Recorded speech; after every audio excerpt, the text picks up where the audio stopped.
आजको 6 बजे हजुरको रेडियो 102.1 मेगाहर्ज।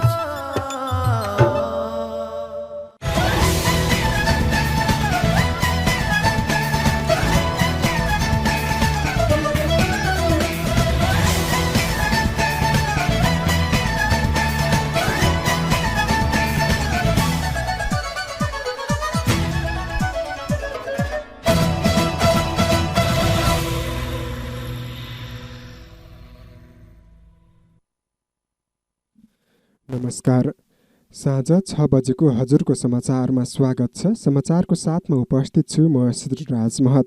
तपाईले यो समाचार हजुरको रेडियो 102.1 मेगाहर्ज इन्टरनेट अनलाइनमा हजुरको रेडियो.org.np का साथै मोबाइलको एप्लिकेसन मार्फत संसारभर एकैसाथ सुनिरहनु भएको छ।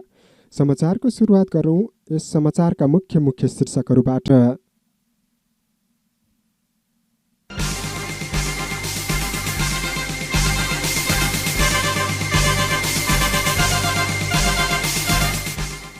आर्थिक वर्ष 2080-81 का लागि नीति तथा कार्यक्रमबारे सांसदहरूबीच छलफल जारी।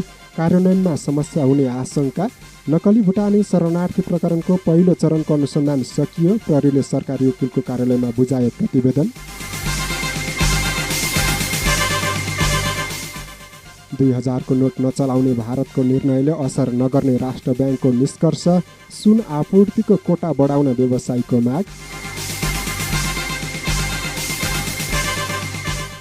पपुवा न्युगिनी र अमेरिकाबीच सुरक्षा सम्झौतामा हस्ताक्षर र क्यानद्वारा पुरुष विश्वकप क्रिकेट छनौट खेल्ने नेपाली प्रारम्भिक टोलीको घोषणा। बाल विवाह न्यूनीकरण गर्ने सम्बन्धी गोलन्जोर गाउँपालिकाको सूचना। यस गोलन्जोर गाउँपालिकाको मिति 2079 साल फागुन 27 गते बसेको कार्यपालिकाको बैठकको निर्णय अनुसार गाउँपालिका क्षेत्रभित्र बाल विवाह न्यूनीकरण गर्ने उद्देश्यले 20 वर्ष उमेर पुगी विवाह गर्ने योग्य उमेर भएका केटा वा केटीले विवाह गर्नु पूर्व विवाह योग्य उमेर पुगेको प्रमाण खुल्ने सरकारी कागजातको आधारमा सम्बन्धित वडाको सिफारिस लिनुपर्नेछ। अन्यथा सम्बन्धित व्यक्तिलाई गाउँपालिकाबाट प्राप्त हुने सेवा सुविधाबाट वञ्चित गरिने सम्पूर्ण गोलन्चोर गाउँपालिकावासीमा जानकारीको लागि यो सूचना प्रसारण गरिएको छ। गोलन्जोर गाउँ कार्यपालिकाको कार्यालय ग्वालटार सिन्धुली। ए भाउजू, केही गर्दा रोग निको भएन भन्नुहुन्थ्यो, अहिले त छरीतिर राम्री पो देख्छु त। कसरी के जिस्के किने शुभजीवन हस्पिटल खुरकोटमा त महिलाहरूका लागि त जस्तो सुकै उपचार पनि हुँदो रहेछ। रोग त काँडै निकाले जस्तो भो, चटक्कै। लामो समयको अनुभव प्राप्त वरिष्ठ स्त्री रोग विशेषज्ञ डाक्टर राजन नेउपानेको प्रत्यक्ष निगरानीमा सबै खाले स्त्री रोगहरूको उपचार गर्नका लागि शुभजीवन अस्पताल खुरकोट जाउँ। महिलाहरूको तल्लो पेट दुख्ने, गुप्ताङ्ग चिलाउने, सेतो पानी बग्ने, गर्भ जाँच, भिडियो एक्सरे, वैधानिक एवं सुरक्षित गर्भपतन र प्रसुति तथा अपरेसन सेवाका लागि शुभजीवन हस्पिटल। महिला तथा स्त्री रोग परामर्शका साथै हरेक महिनाको पहिलो शनिबार काठमाडौँका वरिष्ठ डाक्टरद्वारा मनोचिकित्सा तथा नशा सम्बन्धी रोगको सफल उपचार पनि भइरहेको छ। अन्त नि हरेक दिन जनरल ओपीडी सेवा पनि विगतका दिन जस्तै दिनौ सञ्चालन भइरहेको छ है। अब स्त्री रोग सम्बन्धी कुनै पनि उपचारका लागि काठमाडौँ जानै पर्दैन। थप जानकारीका लागि शुभजीवन हस्पिटल खुरकोट सिन्धुली। सम्पर्क नम्बर 047 590 466 98 692 65 998। हजुरको रेडियो 102.1 मेगाहर्ज।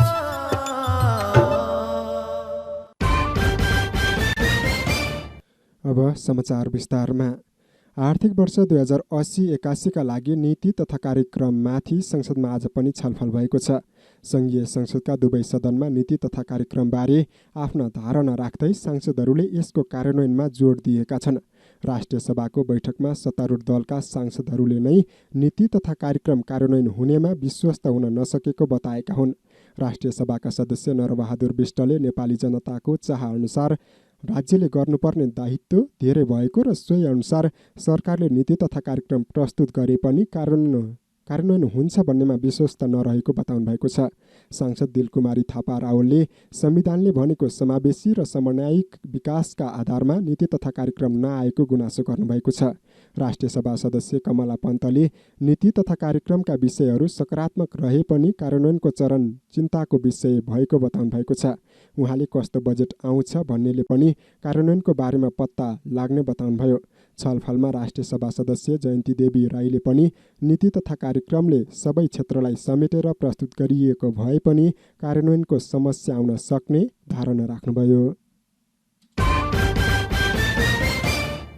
प्रतिनिधि सभाको बैठकमा सांसदहरूले पूर्वाधार निर्माणदेखि किसानका समस्या समाधान बारेमा सरकारको ध्यानकर्षण गराएका छन्। आजको बैठकमा सांसद डोल प्रसाद अर्यालले धादिङमा अस्पताल भवन निर्माणमा भएको ढिलाइप्रति सरकारको ध्यानकर्षण गराउनुभयो। सांसद तोसीमा कार्कीले नीति तथा कार्यक्रममा ललितपुरका कला संस्कृतिका बारेमा कुनै ठोस कार्यक्रम उल्लेख नभएकोमा गुनासो गर्नुभयो। सांसद तारा लामाले कञ्चनपुरका केही स्थानमा किसानले सरकारलाई मालपोत कर तिरे पनि उक्त जग्गा धितो राखेर ऋण लिन नपाएको सन्दर्भमा सरकारको ध्यानकर्षण गराउनुभयो। सांसद तेजुलाल चौधरीले तराई मधेस आन्दोलनपछि सुझाव सङ्कलन गरी तयार गरेको लाल आयोगको प्रतिवेदन सार्वजनिक गर्न माग गर्नुभयो। सांसद दामोदर पौडेलले अन्तर्राष्ट्रिय संस्थाले गरेको सहयोग स्थानीय गैर सरकारी संस्थाले मनपरी खर्च गरेको भन्दै सरकारलाई प्रभावकारी अनुगमन गर्न आग्रह गर्नुभयो। सांसद दामोदर भण्डारीले सुदूरपश्चिममा पशु चौपायामा देखिएको संक्रमणको समयमै उपचार तथा रोकथामको माग गर्नुभयो भने सांसद दीपक गिरीले किसानलाई सहज रूपमा रासायनिक मल उपलब्ध गराउन माग गर्नुभएको छ। यस्तै सांसद देवप्रसाद तिमल सिन्हाले रौतहटको चन्द्रनिगाहपुरमा स्थानीयले बैंकमा जम्मा गरेको रकम गायब भएको सम्बन्धमा छानबिन गरी दोषीलाई कारबाही गर्न माग गर्नुभएको छ। सांसद देवेन्द्र पौडेलले बागलुङमा विभिन्न क्षेत्रमा सडक निर्माणका लागि सरकारको ध्यानकर्षण गराउनुभयो। सांसद नागिना यादवले युवा विद्यार्थी शिक्षा र रोजगारीका लागि विदेशिनी गरेको बताउँदै विकासका लागि मुलुकभित्रै जनशक्ति तयार गर्ने नीति ल्याउन सरकारको ध्यानकर्षण गराउनु भएको छ। सांसद निशा डागीले गाउँमा किसानका दुधले बजार नपाएको बताउँदै ठुला सहरमा भारतबाट दुध आयात गर्ने अवस्थाको अन्त्य गर्न सरकारको ध्यानकर्षण गराउनुभयो। नेपाल प्रहरीले नक्कली भुटानी शरणार्थी प्रकरणको पहिलो चरणको अनुसन्धान सम्पन्न गरेको छ। प्रहरी परिसर काठमाडौँले झन्डै 2 महिना लगाएर अनुसन्धान प्रतिवेदन आज जिल्ला सरकारी वकिलको कार्यालय काठमाडौँमा बुझाएको हो। यो प्रकरणमा कम्तीमा 32 जना संलग्न रहेको निष्कर्ष निकालिएको र उनीहरूमाथि मुद्दा दायर गर्नुपर्ने राय सहितको अनुसन्धान प्रतिवेदन जिल्ला सरकारी वकिलको कार्यालयमा बुझाएको काठमाडौँ प्रहरी परिसरले जनाएको छ।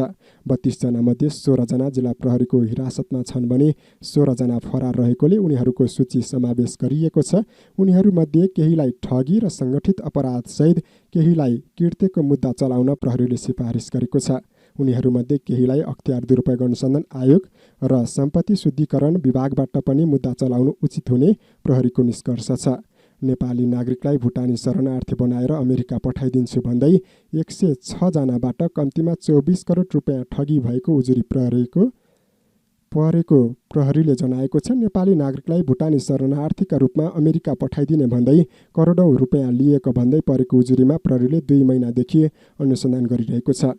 पहिलो चरणको प्रतिवेदन बुझाइए पनि थप अनुसन्धान नरोकिने प्रहरीले जनाएको छ। चिकित्सा शिक्षा ऐनलाई पूर्णता दिन अत्यावश्यक रहेको प्रधानमन्त्री पुष्पकमल दाहाल प्रचण्डले बताउनु भएको छ।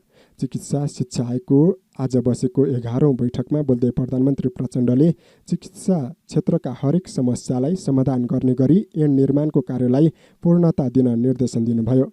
बैठकमा आयोगका सदस्यहरूले राष्ट्रिय पाठ्यक्रम प्रारूप तयार गर्नेबारे, जनशक्ति प्रक्षेपण, चिकित्सा शिक्षा सम्बन्धी राष्ट्रिय नीति निर्माणबारे आफ्नो धारणा राखेका थिए। राष्ट्रिय स्वतन्त्र पार्टीका अध्यक्ष समेत रहनुभएका सांसद राजेन्द्र लिङदेनले स्वतन्त्र नागरिक आयोग गठन गरेर सम्पत्ति छानबिन गर्नुपर्ने बताउनु भएको छ। भ्रष्टाचार विरुद्धको प्रतिबद्धता कागजले मात्र नहुने उहाँको भनाइ छ। प्रतिनिधि सभाको आजको बैठकमा सांसद लिङदेनले नीति तथा कार्यक्रममा एउटा स्वतन्त्र नागरिक आयोग गठन गरेर जहिलेको मिति तोके पनि छानबिन गर्नुपर्ने बताउनुभयो। उहाँले छानबिन गरी अवैधानिक सम्पत्ति जफत गरिनुपर्ने समेत बताउनु भएको छ। उहाँले मन्त्री परिषदका निर्णय अख्तियारले हेर्न नपाउने भन्ने र अख्तियारमा आफ्नै कारिन्दा भर्ती गर्ने गरेको आरोप पनि लगाउनु भएको छ। साथै लिङ्गदेनले सरकारले ल्याएको नीति तथा कार्यक्रम पुनः लेख्नुपर्ने समेत बताउनु भएको छ। प्रतिनिधि सभामा नीति तथा कार्यक्रममाथिको छलफलमा भाग लिँदै लिङ्गदेनले सरकारले ल्याएको नीति तथा कार्यक्रमले देशको समस्या समाधान गर्न नसक्ने बताउँदै पुनर्लेख्नुपर्ने बताउनु भएको हो। जनता समाजवादी पार्टी जसपाको संसदीय दलको नेतामा उपेन्द्र यादव सर्वसम्मतिबाट चयन हुनुभएको छ। आज जसपा संसदीय दलको कार्यालय सिंहदरबारमा बसेको बैठकले उपेन्द्र यादवलाई सर्वसम्मतिले संसदीय दलको नेतामा चयन गरेको उपेन्द्र यादवका प्रमुख स्वकीय सचिव महेश चौरासियाले बताउनु भएको छ। यसअघि जसपाको संसदीय दलको नेता रामसाय प्रसाद यादव रहनु भएको थियो।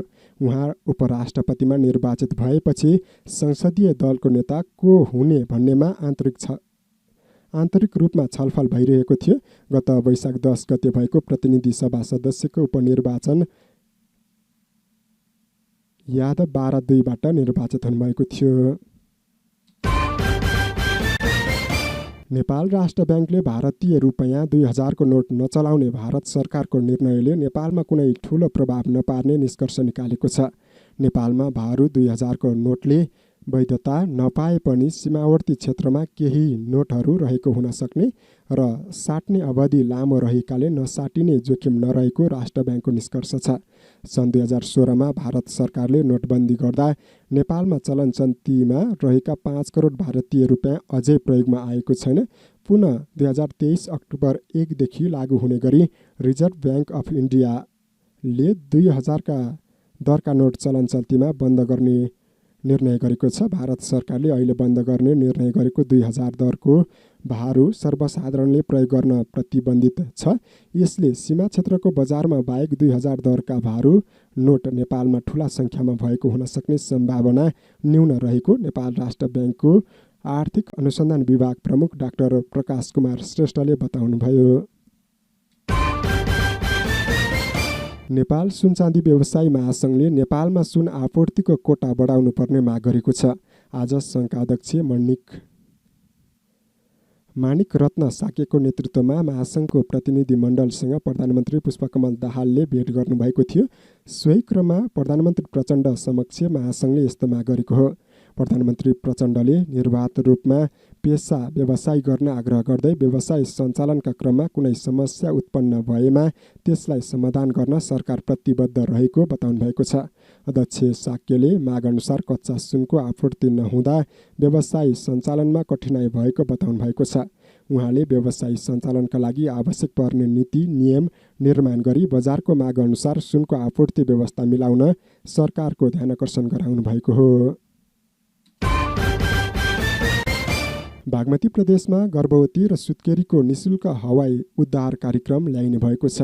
बागमती प्रदेशका नवनियुक्त स्वास्थ्य मन्त्री उत्तम जोशीले गर्भवती र सुत्केरीका लागि निशुल्क हवाई उद्धार कार्यक्रम ल्याइने बताउनु भएको हो। मन्त्रालयको पदभार ग्रहण गर्दै मन्त्री जोशीले ज्यान जोखिममा परेका गर्भवती तथा सुत्केरीका लागि निशुल्क हवाई उद्धार कार्यक्रम सञ्चालन गर्न कार्यविधि बनाउनु पर्ने भन्दै कार्यविधि निर्माण प्रक्रिया अगाडि बढाउन निर्देशन समेत दिनुभएको छ। उहाँले स्वास्थ्य मन्त्रालय अन्य मन्त्रालयभन्दा फरक र नागरिकसँग सिधै चासो राख्ने विषय भएकाले यसतर्फ विशेष ध्यान दिएर काम गर्नुपर्नेमा जोड दिनुभएको छ। मन्त्री जोशीले सीमित स्रोत साधनको अत्याधिक उपयोग गरी गुणस्तरीय सेवा प्रदान गर्नु अहिलेको आवश्यकता रहेको पनि बताउनु भएको छ। उहाँले आउँदो वर्षको नीति तथा कार्यक्रम र बजेटमा स्वास्थ्य क्षेत्रका समेट्नुपर्ने महत्त्वपूर्ण कार्यक्रम सम्बन्धी सल्लाह र सुझाव दिन कर्मचारीलाई आग्रह समेत गर्नुभयो। तपाईँ यति बेला साँझ 6 बजेको हजुरको समाचार सुनिरहनु भएको छ। समाचारको क्रममा एकैछिन विश्रामपछि हामी बाँकी समाचारको साथमा उपस्थित हुने नै छौँ। तपाईँ भने हजुरको रेडियो सुन्दै गर्नुहोला। के तपाईलाई घर, अफिस र सडक निर्माणको लागि गुणस्तरीय होल ब्लक, गिटी, बालुवा, रोडा, ढुङ्गा चाहिएको छ? यदि चाहिएको छ भने हामीलाई सम्झन सक्नुहुनेछ।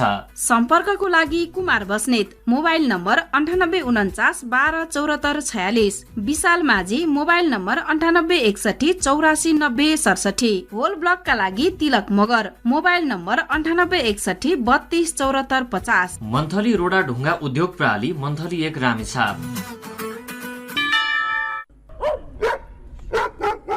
जिउ पनि कट दुख्छ, टाउको त्यस्तै दुखिरहेछ।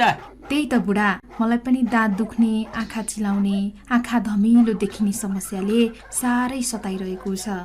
अब उपचार गर्न कहाँ जाने होला? नमस्कार बुबा आमा, सन्चै हुनुहुन्छ? नमस्कार नानी। खै के सन्चो भन्ने, सुगर प्रेसर दमले हैरान पारिसक्यो नानी। मलाई पनि त्यस्तै समस्याले धेरै पीडा भइरहेको छ नानी। दाँत दुखिरहन्छ, आँखा चिलाउने, आँखा धमिलो देखिने समस्याले साह्रै सताइरहेको छ भने यो सबै उपचार गर्ने ठाउँ भएको भए पनि जानुहुन्थ्यो। अब कहाँ चाहिँ जानुपर्छ होला भनिदिनु पर्यो। ल आमा, यो सबै रोगको उपचार त तपाईँ हाम्रै अस्पताल सुनकोशी सामुदायिक अस्पताल खुरकोटमा हुन्छ नि। साथै यहाँ त विभिन्न रोगका विशेषज्ञहरूबाट पनि सेवा लिन सकिन्छ नि। हजुर, तपाईँ हाम्रै अस्पताल सुनकोशी सामुदायिक अस्पताल खुरकोट सिन्धुली। सम्पर्क नम्बर 047 590 454 9854 043 230। हजुरको रेडियो 102.1 मेगाहर्ज।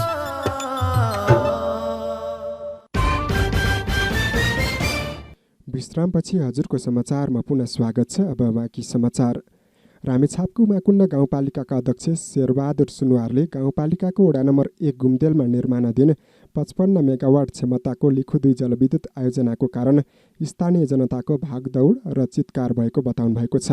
एमडी दुगड समूहको लगानीमा निर्माणाधीन जलविद्युत आयोजनाले सुरुङमा पानी हालेपछि सुरुङबाट पानी चुहिन थालेकाले घुमदेलका आयोजना प्रभावित 42 भन्दा बढी घर परिवार त्रासमा रहेको बताउनु भएको छ। उमाकुण्ड गाउँपालिकाले कुनै पनि विकास आयोजनाको विरोध नगर्ने बताउँदै अध्यक्ष सुनवारले तर आयोजनाले स्थानीय जनताको समस्या बुझेर सम्बोधन गर्नुपर्ने बताउनु भएको छ। अध्यक्ष सुनवारले भोलि विद्युत विकास र सम्बन्धित मन्त्रालयबाट लिखु 2 जलविद्युत आयोजनाको सुरुङबाट पानी चुहिएको घटनाको बारेमा आवश्यक अध्ययन र छानबिनका लागि आउने बताउनु भएको छ। यो घटनाका बारेमा स्थलगत अवलोकनका लागि रामेछापका सङ्घीय तथा प्रदेश सांसदलाई पनि खबर गरिएको बताउनु भएको छ। उमाकुण्ड गाउँपालिका विकास आयोजनाहरूको विरोधी नभएको तर आयोजना निर्माण गर्दा जनताको ज्यानको सुरक्षा पनि हुनुपर्ने अध्यक्ष सुनवारको भनाइ छ। रामेछाप जिल्लाको एक मात्रै संस्कृत विद्यालय श्री शारदा संस्कृत माध्यमिक विद्यालयमा सामूहिक व्रतबन्ध गरिएको छ। आज विद्यालय प्राङ्गणमा 17 जनाको सामूहिक व्रतबन्ध गरिएको हो। धर्म, संस्कृति, परम्परा र रीतिरिवाजको संरक्षणका लागि विद्यालयले पहिलो पटक सामूहिक व्रतबन्ध कार्यक्रम गरेको विद्यालय व्यवस्थापन समितिका अध्यक्ष शिवप्रसाद घिमिरेले बताउनु भएको छ। अबदेखि हरेक वर्ष विद्यालयले यस्तै सामूहिक व्रतबन्ध कार्यक्रमको आयोजना गर्ने उहाँले बताउनु भएको छ। शारदा संस्कृत माविले निःशुल्क छात्रावासको व्यवस्थासहित कर्मकाण्ड र संस्कृत विषय पढाइरहेको छ। राष्ट्रिय जनगणना 2078 अनुसार सिन्धुलीको कुल जनसङ्ख्या 3,26,000 जना रहेको छ। तथ्याङ्क कार्यालय सिन्धुलीले आज सार्वजनिक गरेको तथ्याङ्क अनुसार कुल जनसङ्ख्या मध्ये पुरुषको सङ्ख्या 1,47,065 अर्थात् 49% र महिलाको सङ्ख्या 1,52,961 अर्थात् 51% रहेको छ। जस अनुसार सिन्धुलीमा पुरुषभन्दा महिलाको सङ्ख्या 5,896 जनाले बढिरहेको छ। विक्रम सम्वत 2068 सालको जनगणना अनुसार सिन्धुलीको कुल जनसङ्ख्या 2,92,192 रहेको थियो।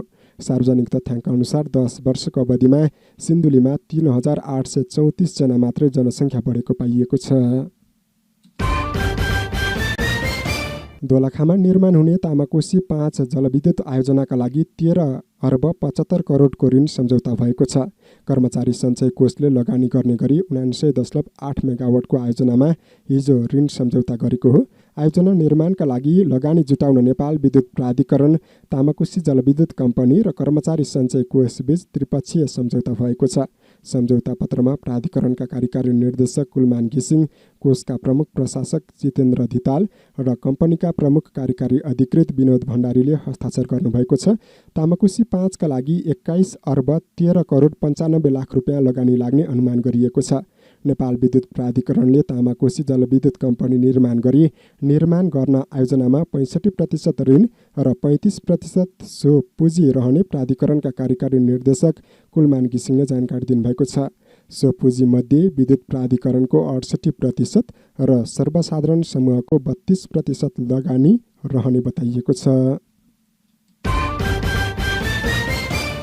नेपालका विभिन्न जिल्लामा फैलिएको लम्पी स्किन दोलखामा पनि देखा परेको छ। दोलखाको भीमेश्वर नगरपालिका र तामाकोशी गाउँपालिकामा लम्पी स्किन देखा परेको हो। भीमेश्वर नगरपालिकाको वडा नम्बर 8 बोच र तामाकोशी गाउँपालिकामा लम्पी स्किनबाट पशुहरू बिरामी परेका हुन्।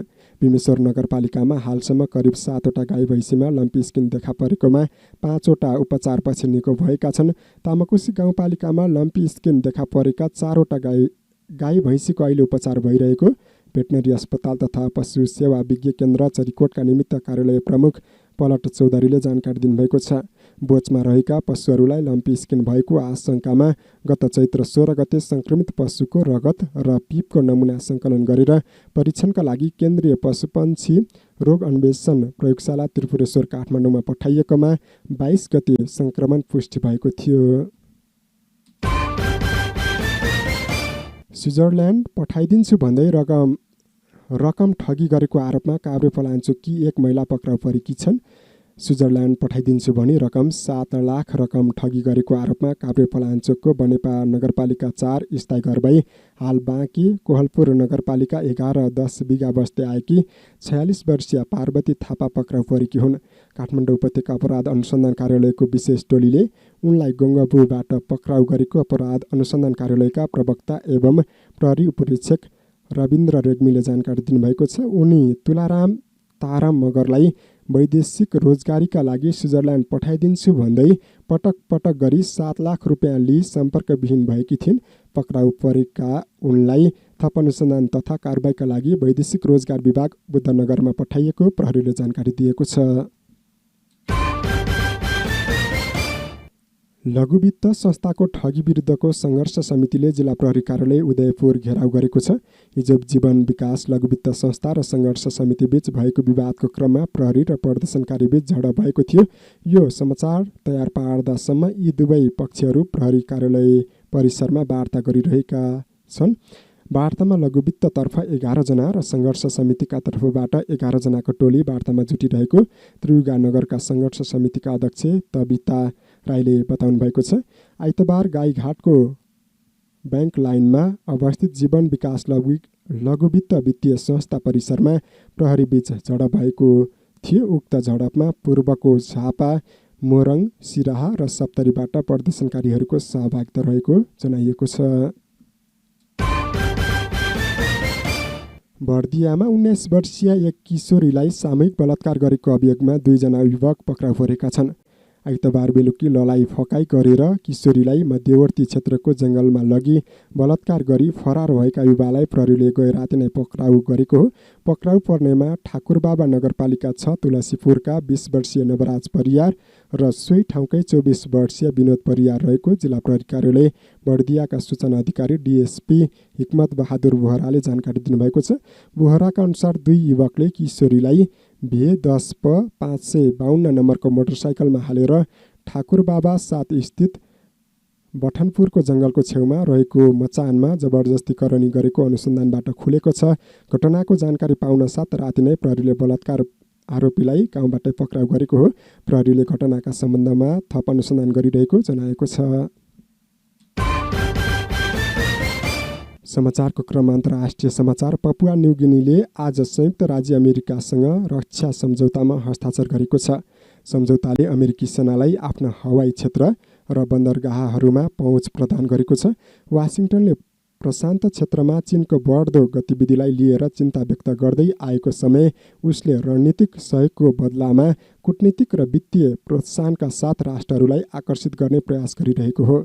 राजधानी पोर्ट मोरिस्बीमा दक्षिण प्रशान्त क्षेत्रका 14 टापु राष्ट्रका नेताहरूसँग अमेरिकी बैठक सुरु हुनुअघि रक्षा मन्त्री बिन बकरी डाकीले अमेरिकी विदेश मन्त्री एन्टोनी ब्लिङ्कनसँग सम्झौतामा हस्ताक्षर गर्नुभएको थियो। अन्तर्राष्ट्रिय सञ्चार माध्यमका अनुसार दुवै देशले एक अर्काको जहाजको प्रयोग गर्न, प्राविधिक विशेषज्ञता आदान प्रदान गर्न र समुद्रमा राम्रो गस्ती गर्न सक्नेछन्। र समाचारको अन्त्यमा खेल समाचार। नेपाल क्रिकेट सङ्घ क्यानले पुरुष विश्वकप क्रिकेट छनौट खेल्ने नेपाली प्रारम्भिक टोलीको घोषणा गरेको छ। 22 सदस्यीय प्रारम्भिक टोलीमा रोहित कुमार पौडेल, कुशल भुर्तेल, आसिफ शेख, ज्ञानेन्द्र मल्ल, कुशल मल्ल, आरिफ शेख, दिपेन्द्र सिंह ऐरी, गुलसन झा, सोमपाल कामी, करण केसी, सन्दीप लामिछाने, भीम सार्की, प्रतीश जेसी, ललित राजवंशी र अर्जुन साउद छन्। यस्तै टोलीमा सन्दीप जोरा, देव खनाल, किशोरी महतो, सूर्य तामाङ, कमल सिंह ऐरी, मौसम ढकाल र अविनाश बोहरा रहेको क्यानले जनाएको छ। भारतमा हुने 1 दिवसीय विश्वकप क्रिकेटमा छनौट हुन नेपालले छनौट प्रतियोगिता खेल्दैछ। प्रतियोगिता आउँदो जुन 18 देखि जुलाई 9 सम्म जिम्बाब्वेमा हुँदैछ। यिनै समाचारसँगै हामी साँझ 6 बजेको हजुरको समाचारको अन्त्यमा छौँ। जाँदा जाँदै यस समाचारका मुख्य मुख्य शीर्षकहरू फेरि एकपटक। आर्थिक वर्ष 2080-81 का लागि नीति तथा कार्यक्रमबारे सांसदहरूबीच छलफल जारी। कार्यान्वयनमा समस्या हुने आशंका। नक्कली भुटानी शरणार्थी प्रकरणको पहिलो चरणको अनुसन्धान सकियो। प्रहरीले सरकारी वकिलको कार्यालयमा बुझायो प्रतिवेदन। 2000 को नोट नचलाउने भारतको निर्णयले असर नगर्ने राष्ट्र ब्याङ्कको निष्कर्ष। सुन आपूर्तिको कोटा बढाउन व्यवसायीको माग।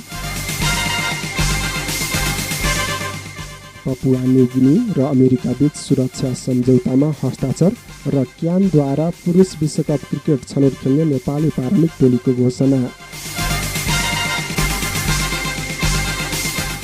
हवस् त, साँझ 6 बजेको हजुरको समाचार सकियो। हाम्रो भेट राति 10 बजेको हजुरको मुख्य मुख्य समाचारमा हुने नै छ। त्यतिन्जेलसम्मको लागि समाचार सहयोगी साथीहरूलाई विशेष धन्यवाद दिँदै म श्रीराज महत पनि समाचारबाट बिदा हुन्छु। नमस्कार, शुभ सन्ध्या।